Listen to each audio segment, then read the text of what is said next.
Hello everybody, welcome back to my channel. We are going to do a January reading wrap-up.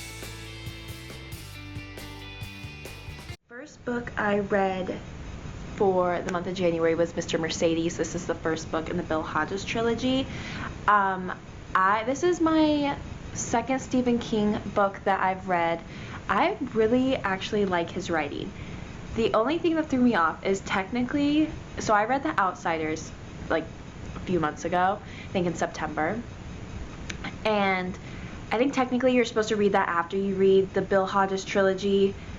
It wasn't a big deal that I didn't, but because of what happened there and the references they made back to this series, I was waiting for something to happen or like thinking outside the box, and that actually never happened. Like, it was all very normal to say, I guess. I don't want to give any spoilers away for The Outsider or for the Hodges trilogy, because that's one thing about me, is I'm not going to give spoilers, and that may cause some of my reviews to be very vague, but I'd rather have a vague review and not spoil than accidentally spoil a book for some of you guys. So yeah, but Mr. Mercedes is about a retired detective. One of his last cases was never solved, and it was some person drove a Mercedes through a crowd of people and killed many people and injured others, but it was never solved, and the person who did it is kind of taunting the newly retired detective,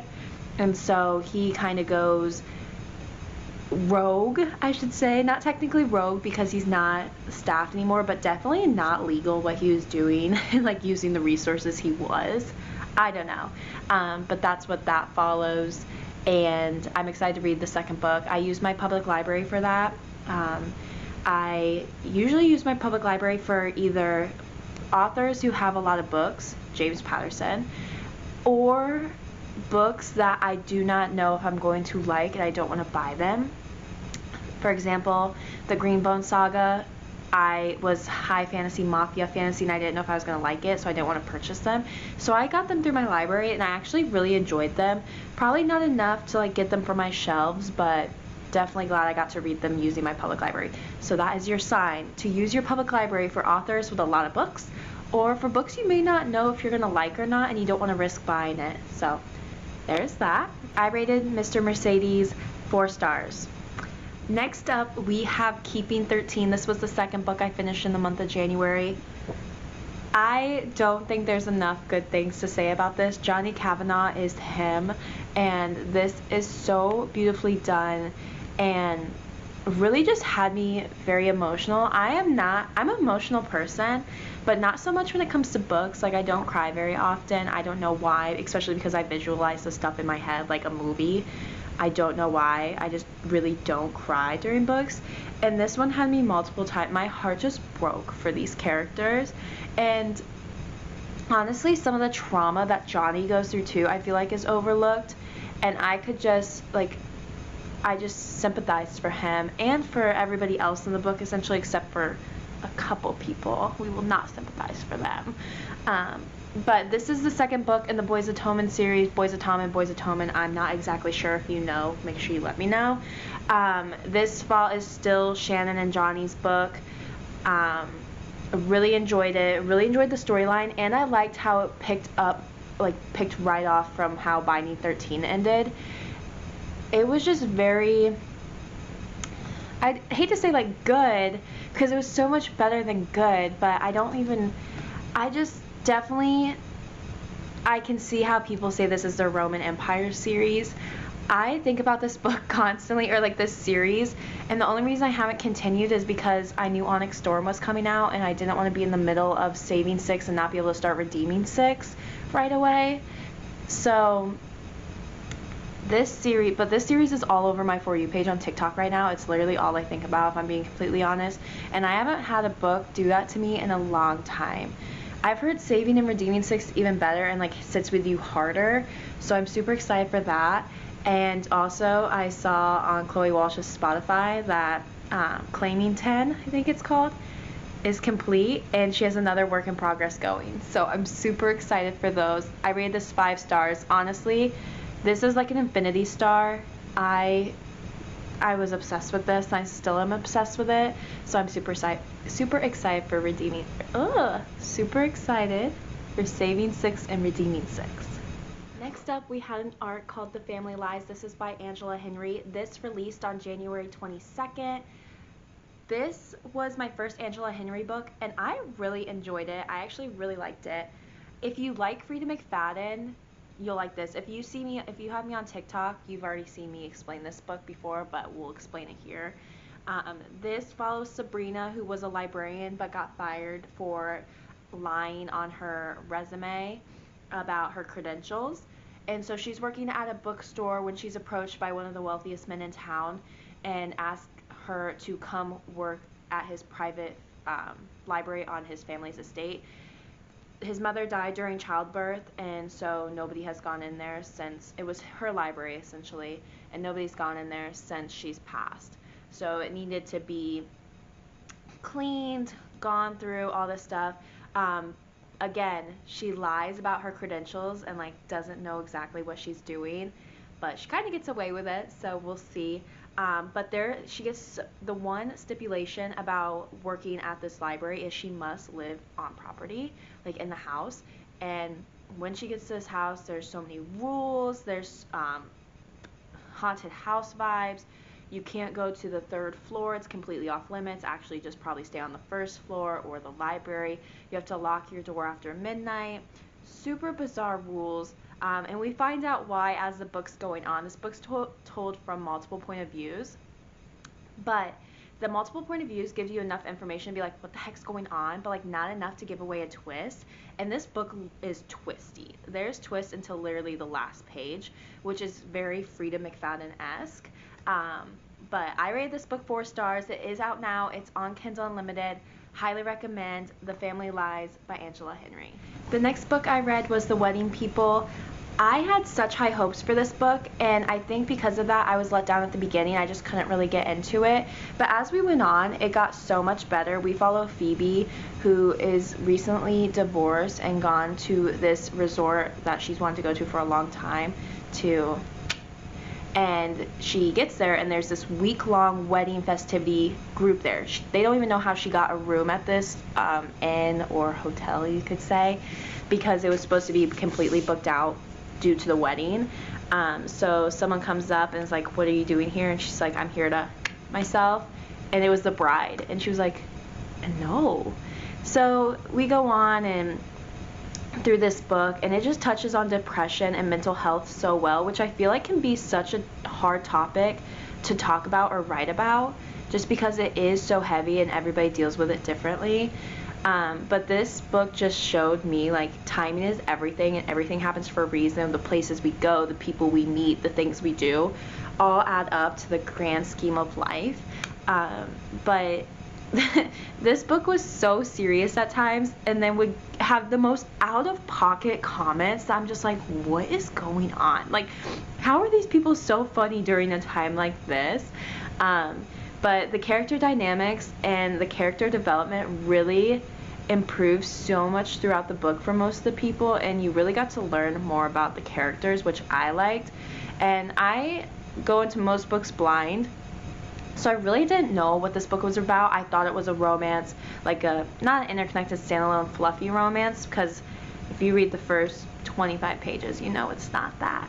But it definitely was a great fiction read, and it still sits with me. I rated it 4 stars. I really liked it. The main reason it was lower, it took a second for me to get into, and yeah.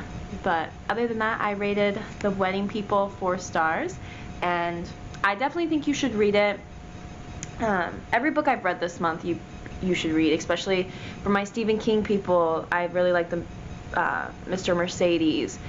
For my Freida McFadden fans, we have The Family Lies. If you want your heart ripped out, stomped on, put back in ×6, then you need to read Binding and Keeping 13. I highly recommend those too. But yeah, I definitely would check your trigger warnings on this one, if I'm being honest. I don't even think there were like trigger warnings stated, but I guess there's not trigger warnings, but definitely I don't know. I would do your research about this book because there are a couple topics where I'm like, that probably would have been a nice warning, but super good. Highly recommend. 4 stars. And yeah. All right. It's time to do my review of Onyx Storm. I'm in my 4th wing crew neck. You know I love, obsessed with this. This one took me a bit to get into, but I felt like people were either really confused. I don't think I was that confused. I don't know why, but I really don't think I was that confused. The only thing I was kind of confused on was the Llewellyn person, but then I saw a comment on one of the TikToks and it was like, they call the Duke of Hastings and Bridgerton Hastings because like that's where he's the Duke of, like Hastings. So that's how I found about, like, that made Llewellyn seem a lot more understandable for me. But I don't want to give any spoilers, especially this being the 3rd book in the series. I feel like it's very common for people to add spoilers to 4th Wing, or to Iron Flame. Yeah. About a specific character. So I really try hard not to make it, because they might not think that's a spoiler, but it is. If you know, you know. But there were characters in this book that were actually so freaking funny and like said the craziest stuff, and I like found myself actually like laughing during this, which I didn't reread 4th Wing and Iron Flame, but I don't remember genuinely laughing as much as I did during this, but it also had my heart racing like from the get-go. Like there was so much going on, I felt like, during all of it. It took me a few days to get into, but then once I was like 100 pages in, I was reading a lot, like at a time. And the last, like, I didn't even get my ending reaction to it. I didn't have my camera with me when I finished it. And I'm just like, what the heck was that ending? Like, where do we go from here? And like, how are we supposed to wait and wait and wait? But I'd rather wait and it be chef's kiss than have the next book be rushed. So I will wait. I'm super excited for the next one. I feel like this book's set up well for the next one. I'm interested to see how the last 2 books are going to go. And I do have a new, like, one of my favorite characters, so we'll see if they make it to the end of the series. Who knows? But I rated this book a 4.5. It's not my favorite in the series. I think 4th Wing will always be my favorite, but I think I did like this one more than Iron Flame. And if I rated this one lower than Iron Flame, it's just because my rating has gotten different since I have been reading more, because I read Iron Flame in November 2023, reading this one January 2025. So maybe if I reread all of them, like 4th Wing and Iron Flame, my rating for 4th Wing is not going to change. That's 5-star always. But maybe my rating for Iron Flame would change. But I did feel like that one set this book up well as well. That may be an unpopular opinion, and I feel like I'm kind of rambling. But I did really enjoy this, and I highly recommend the entire series. But yeah, I don't know what I'm going to do. I literally just stared. I texted my sister right away, because she finished it before me, and she instantly called me and she was like, what? I was like, I don't know yet. Like, I literally just closed the book. I need to form a coherent thought, and clearly by this rambling, I still don't think I formed a coherent thought about it, especially because it's so hard. It's the 3rd book in a series, so you don't want to give spoilers, and I don't want to do any spoilers anyways. But this was me, like, just staring, like, where do I go from here? Like, who knows? But yeah, that was amazing, and I'm very glad I read it. And honestly, I'm glad I took my time. I saw, got, like, props to people. You do what you want. Props to people who sat down and read it. That could not be me, mainly because I knew it would be at least a year before the next one, so I wanted to make sure I enjoyed it. I'm not saying people who read it in a day didn't enjoy it. That's not what I'm saying at all. I'm not picking a fight. But personally, I wanted to take my time with it and just really like take it in, and I felt like I did that. But yeah, if you haven't read it, I highly recommend it. I recommend the whole series, even though, although if you've put the series off this long, you might as well just wait, because I wouldn't want my worst enemy to be left off with these cliffhangers. But Onyx Storm, done. And she's still beautiful as ever. Alright, we did it. We finished one more book before the end of January. I finished The Crash, Freida McFadden. It's just typical Freida. I mean, it reads quickly in short chapters. I love that. I don't know, it wasn't my favorite. It wasn't my least favorite, but honestly, I don't even know my least favorite for Freida McFadden. Probably The Housemaid is watching, but it was good. I rated it 4 stars. It was good. It was good. The ending kind of felt flat for me. I felt like it could have gone one way and it didn't. The prologue was meh compared to like going back into it, if that makes sense. I feel like a lot of the time with the prologue, it like the twist like clears it up exactly, and I just didn't really feel it like that. Feel that with this one. Sorry, I literally just finished it. Like just closed the book. So I'm trying to like get all my thoughts going. But yeah, if you're looking for a quick read, I mean, I finished Onyx Storm last night or yesterday morning and then started this one. I honestly probably could have finished this one yesterday if I just sat down and read.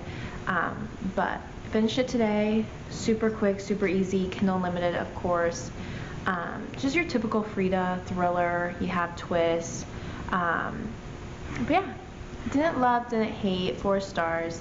And I would probably recommend it, especially if you like Freida, but yeah.